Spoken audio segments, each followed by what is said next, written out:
All those ideas in your head. Not that. Reality. With Band Labs. This. Preserve their likeness. With a deadline to reach a new deal with studios just days away. One of the big issues revolves around artificial intelligence and how it can create performances that don't exist. In our new series, The Age of AI, CBS's Jonathan Vigliotti takes a look at how this growing technology is transforming the industry. And a warning, some of the images in the report include flashing strobe lights. At the age of 80, Harrison Ford is starring as Indiana Jones, both old and young. Audiences could soon see a new performance by James Dean, who died in 1955. And an upcoming film will feature Tom Hanks and Robin Wright as they appeared in Forrest Gump nearly 30 years ago. I'm gonna show you some magic. This man became famous as a young Tom Cruise, a makeover from the AI company Metaphysic. You know, I do all my own stunts, obviously. It is now immortalizing actors through image capture like this to appear in future films without ever being on set. CEO Tom Graham. There is a move now from many people to preserve their likeness that in the future could be used to create their performance. This is going to be a core asset for every performer. You know, I could be hit by a bus tomorrow, and that's it. But my performances can go on and on and on and on and on. But how that likeness is preserved, who has access to it, and who cashes in on it are key concerns of SAG-AFTRA, the union that represents actors. We're not anti-AI. It is okay for performers' likeness, image, voice to be digitally modeled and captured, provided they know exactly what it's going to be used for and see that there are appropriate safeguards in place to make sure that that data is not made available beyond its intended use. Safeguards that currently don't exist. We need to focus heavily on the ethics and how we deploy AI. And so we need to really work hard to move our institutions very, very quickly to be able to accommodate some of these new potential outcomes. Jonathan Vigliotti, CBS News, Hollywood. Now, y'all, Facebook won't let me do anything. My page, and my page under construction. Like, what? Everybody else is on. So we here on YouTube. I remember when they went on strike? We talked about this now. Yeah. All the When I had to learn the English language, something that I did incorrectly was I spoke the English language. The contract is not reached by the end of the month. CBS 8's Rocio De La Fe shows us the impact this could have for San Diego's Comic-Con. More than 100,000 people attend Comic-Con each year. But with Hollywood writers on strike, this popular San Diego event could look a lot different this summer.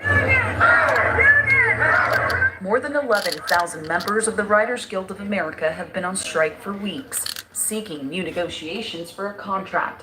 And now actors could soon walk out too.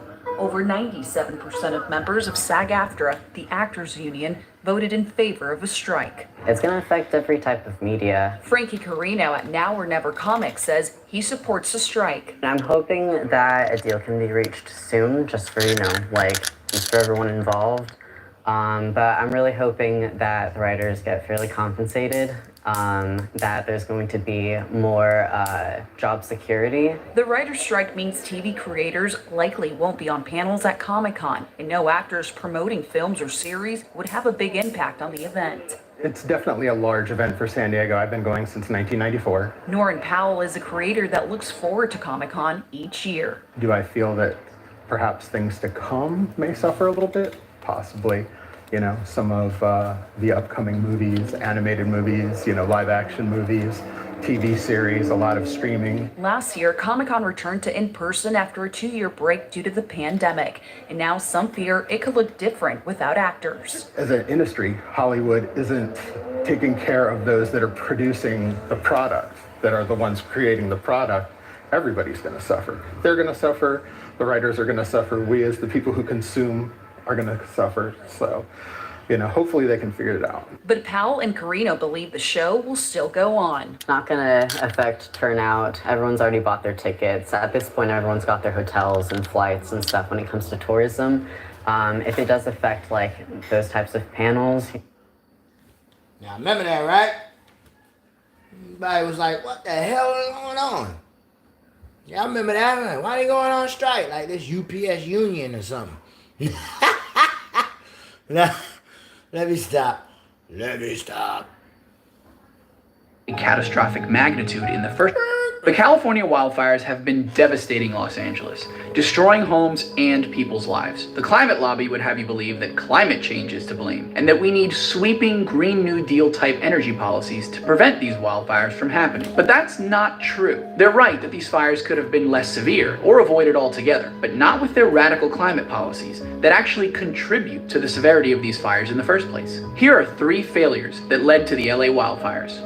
First, forest management, or in this case, mismanagement. To prevent wildfires, California and Los Angeles Forest Management should have been facilitating more controlled burns, also called prescribed burns. That's right, you have to create small, controlled fires to prevent large, uncontrollable ones. This might sound counterintuitive, but it's actually standard practice for forest management. Controlled burns clear the brushwood that otherwise functions as fuel, leading to the catastrophic fires we're witnessing in LA that are nearly impossible to stop. Leftist climate activists have spent decades successfully lobbying to prevent forest management techniques like underbrush removal and controlled burns, in the name of protecting the natural habitats of certain animals and protecting the air from pollutants. The result? Devastating wildfires that destroy vastly greater amounts of natural habitats and grow to burn other structures that release far more harmful pollutants, not to mention the destruction of people's livelihoods. There goes the structure. Oh, look at it collapse. There it goes. Second, a failure of leadership. At every level of California government, officials have demonstrated that their priorities are entirely out of order. One example, about 20% of fire hydrants in the Palisades area of Los Angeles, where wildfires were the worst, ran out of water. Local officials say the fires were simply too massive for what their infrastructure was prepared for. But had California taken its land management seriously, the fires likely would not have grown to such a catastrophic magnitude in the first place. And finally, DEI. The lack of qualified personnel within LA County Public Services is staggering. In 2023, California's Fire Foundry program set out to explicitly reduce the number of white men that made up their firefighting force, prioritizing meaningless skin color diversity over qualification to fight fires. The Los Angeles Department of Water and Power boasts that they are leading their work with equity. Yanis Quiñones, the first Spanish-speaking and Latina CEO and chief engineer of the LA Department of Water and Power, said that equity was, quote, the #1 thing that attracted me to this role. She went on to say that, quote, it's important to me that everything we do is with an equity lens. It's been really important for the DWP to put an equity lens on everything. Yes. Yeah, and that's the #1 thing that attracted me to this role. It's important to me that everything we do, it's with an equity lens. The fire chief of LA County, Kristen Crowley, bragged in her fire chief nomination acceptance speech that she would, quote, fully commit to fostering a diverse, equitable, and inclusive culture within the LAFD. In an interview with a local NBC station shortly after assuming the role, she bragged about her 3-year strategic plan to increase diversity in the firefighting force, saying that no amount of diversity is ever enough. She took time out of her already busy schedule to tell us about her vision for the department's future, one that includes a 3-year strategic plan to increase diversity. People ask me, well, what number are you looking for? I said, I'm not looking for a number. It's never enough. The sad truth is that if Los Angeles had focused more on finding qualified people to manage their forests and water, and less on DEI and climate hysteria, many Californians would still have their homes and their lives today.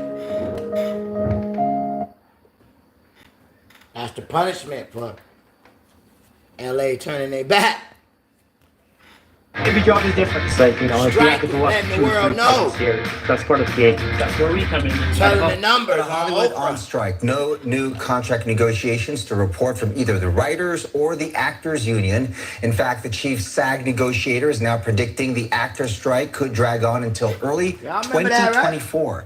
This is the second full week on the picket lines for SAG-AFTRA protests as they battle studios and streamers for better residual pay and protection against artificial intelligence. Now the icing on the cake, right? My guy right here been saying a lot.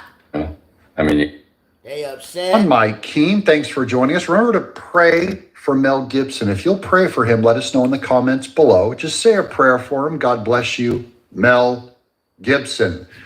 He's got good news from being part of the Trump administration, but bad news on the update because he's still in California, and California is not going to rebuild houses. Watch this. When you drove up to the beautiful room, people will see in just a moment, where we conducted this interview, when you saw your neighborhood, when you saw your entire community, what did you imagine or think at that time? Well, first, I thought it was just, oh, gee, bad luck, tragedy. But then I think I came to realize that it was monumental mismanagement by our elected officials. And that's the nicest thing you can say about it. I like that he's trying to be a gentleman there and be positive. And the nicest thing you can say it was a monumental mismanagement. And this is where he goes, at first I thought it was a tragedy. That's why this is a tragic update, because the tragic update is that Gavin Newsom's still in charge and Karen Bass are still running LA. And the tragedy is the people that helped exasperate this fire, that neglected this fire, are in charge of the rebuild.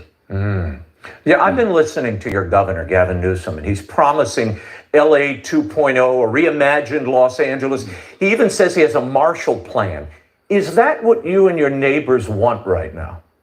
Well, as a citizen here, Newsom and Bass, they want us to trust them to reimagine the city, our city, in how they think it should be. And look what they've done so far to this town, you got nothing but rampant crime, acute homelessness, high taxes, mismanagement of water, firefighters, defunding the department, and we're supposed to trust them with millions of dollars to sort of remake where we live. It's our city, it's the city of the people. And they have another plan. And, he's saying, build back better. This concept that's got whiskers on it. Everybody says it. And have you ever seen government build back better? There's still people from the Woolsey fire living in trailers and stuff, okay? They haven't helped the last fire. Even from 3 years ago, there's still victims living in trailers. This is a joke or a tragedy that Gavin Newsom is saying they're going to build back better. That's not true. They will only build back worse. Democrats can't run California. Remember, they've spent 30 years running it into the ground. They can't even maintain it. That is, maintaining means don't do damage. They're actually doing active damage to California. They're incapable of building, so they're certainly incapable of rebuilding. When have you seen the government build back better? Very It's rarely. just social engineering, environmental regulation, and spending. That's the last thing any of us who've been burned out need, are a bunch of bureaucrats. There you have it, folks. Right in front of our face, just as it was prophesied, to all faiths and nations of the Great Spirit. I'm B.CDI Red Root. Thanks for coming out to HSE-TV all of a sudden. And we see, we making them mad. We the people, the royal priesthood. We even bringing others along the way with us in higher power with money. The Spirit pouring out on all flesh. And the world don't like it. Braca!